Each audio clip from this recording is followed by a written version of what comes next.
Hello guys, আসসালামু আলাইকুম। আশা করি তোমরা ভালো আছো, আমিও ভালো আছি। তো আজকে নতুন একটি রেসিপি নিয়ে চলে এসেছি। তো আজকে রান্না করব মাংস দিয়ে, সবজি দিয়ে। তো সবজি কেটে একটু লবণ আর হলুদ দিয়ে ভেজে নিয়েছি। আর সবজি আছে বলতে ওর মধ্যে পটল আছে, বেগুন আছে, আলু আছে আর পেঁয়াজ কেটে নিয়েছি। তো এই যে রান্নাটা বসিয়ে দেবো, কড়াইটা গ্যাসে বসিয়ে দিয়েছি। তো দিয়ে এবার কড়াইটা গরম হয়ে গেছে, তেলটা দিয়ে নেব। সবজি দিয়ে আমরা তো সবসময় মাংস কষা, শুধু মাংস রান্না খাই। তো আজকে ভাবলাম একটু সবজি দিয়ে রান্না করে তোমাদের সঙ্গে শেয়ার করি। তো এই যে কড়াইটা গরম হয়ে গেছে, তেলটা কড়াইয়ের মধ্যে দিয়ে নেব। দেওয়া হয়ে গেলে তারপরে একটা তেজপাতা দেব, সামান্য একটু গোটা গরম মশলা আর পেঁয়াজ কুচি দেবো, একটা মাঝারি সাইজ পেঁয়াজ কুচি দেব। তো তেলটা গরম হয়ে গেছে, এবার আমি মশলাগুলো দিয়ে নেব। যে তেজপাতা, গোটা গরম মশলা দিয়ে নিচ্ছি। নেওয়া হয়ে গেলে পেঁয়াজটা দিয়ে নেব। তো পেঁয়াজটা দেওয়া হয়ে গেলে তারপরে একটু পেঁয়াজটা লাল করে নিতে হবে। তেলটা হালকা গরম হয়েছে, এবার একটু নেড়ে দেব। তো এইভাবে বাড়িতে তোমরা সবজি দিয়ে রান্না করে খাবে। মাংস সবসময় শুধু রান্না করি আমরা, তো এইভাবে রান্না করেও খেলে ভালো লাগে। তো এই যে পেঁয়াজটা হালকা লাল হয়েছে, আমি মাংসগুলো দিয়ে নিচ্ছি। তো এই যে মাংসগুলো দিয়ে একটু নেড়ে নেব আর একটু লবণ দিয়ে প্রথমে তোমার একটু কষিয়ে নেব লবণ দিয়ে। তো লবণ দিয়ে নিয়েছি, নেওয়া হয়ে গেলে তেলের মধ্যে ভালো করে মাংসটা নেড়ে দিচ্ছি। দেওয়া হয়ে গেলে তারপর ঢাকনা দিয়ে আমি ঢেকে দেবো 2 মিনিটের জন্য। তারপরে যে কী মশলা দিচ্ছি দেখো, আদা রসুন বাটা দেবো 1 চামচ। সবজি দিয়ে রান্না করব, ওর জন্য খুব বেশি মশলা দেব না।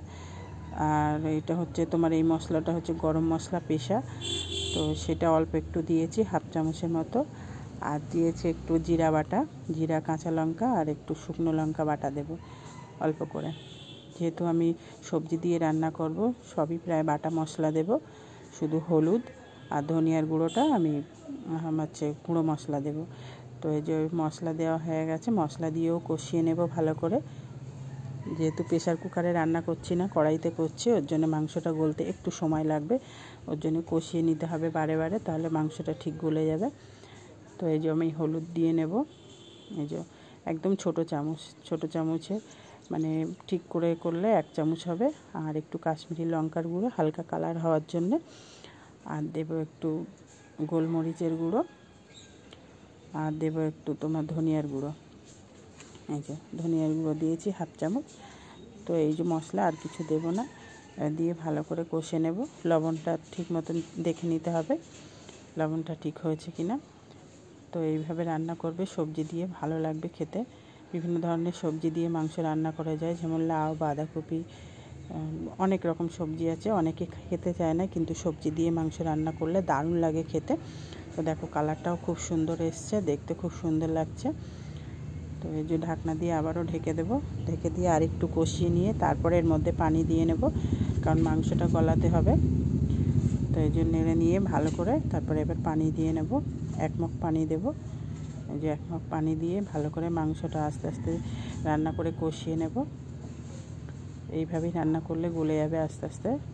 প্রেসার কুকারে হলে তাড়াতাড়ি হয়ে যায়। তো এটা আমি কড়াইয়ের মধ্যে করছি তোমাদের সঙ্গে শেয়ার করব বলে। তো ভিডিওটা ভালো লাগলে একটা লাইক, কমেন্ট, শেয়ার করো। আর যারা আমার চ্যানেলে সাবস্ক্রাইব করো না, তারা অবশ্যই আমার চ্যানেলটিকে সাবস্ক্রাইব করো। এই দেখো প্রায় হয়েই গেছে। তো আমি এবারে সবজিগুলো দিয়ে নেব। আবারও আর একটু ঢেকে দিয়ে দিলে ভালো হয়, ঝোলটা একটু বেশি আছে। তো আবার একটু ঢেকে দিয়ে নেব। ঢেকে দিয়ে আর একটু গলিয়ে নিয়ে তারপরে আমি সবজিগুলো অ্যাড করব। তো এই যে দেখো ঝোলটা কমে এসছে, এবার আমি সবজিগুলো দিয়ে নেব। তো এই দেখো সবজিগুলো যেহেতু ভেজে নিয়েছি, অনেকটাই গলে যাওয়ার মতো হয়ে গেছে, কারণ বেশি ঝোলে দেওয়া লাগবে না। তো এই দেখো আমি বেগুন দিয়েছি, পটল দিয়েছি, আলু দিয়েছি। এইভাবে দিয়ে ভালো করে কষিয়ে নিতে হবে, ভালো করে নাড়তে হবে। তো দিয়ে আমি ভালো করে কষিয়ে নিয়ে আমি ঢাকনা দিয়ে ঢেকে দেব। এইভাবে রান্না করলে দারুণ লাগে খেতে। একবার হলেও তোমরা ট্রাই করে দেখো এইভাবে, আমি যেভাবে বলছি। তো লবণটা কম ছিল, সবজি দিয়েছি যেহেতু, এই জন্য আরেকটু লবণ দিয়ে নিচ্ছি। যে যেমন লবণ খাও সেই অনুযায়ী লবণ দিয়ে নেবে। আর একটু নেড়ে দেবো। তা আমার এখানে প্রচণ্ড আওয়াজ, ভয়েস ওভার দিচ্ছে, হয়তো অনেক কথা স্পষ্ট বোঝা যাবে না, এর জন্য আমি দুঃখিত। তো এই দেখো রান্নাটা প্রায় আমার হয়ে গেছে। আশা করি ভিডিওটা ভালো লাগবে। অবশ্যই ভালো লাগলে একটা কমেন্ট করো, আর যারা এখনও চ্যানেলে সাবস্ক্রাইব করোনি অবশ্যই চ্যানেলটিকে সাবস্ক্রাইব করো।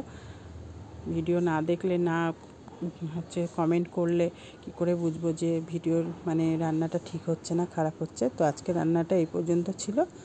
খোদা হাফেজ।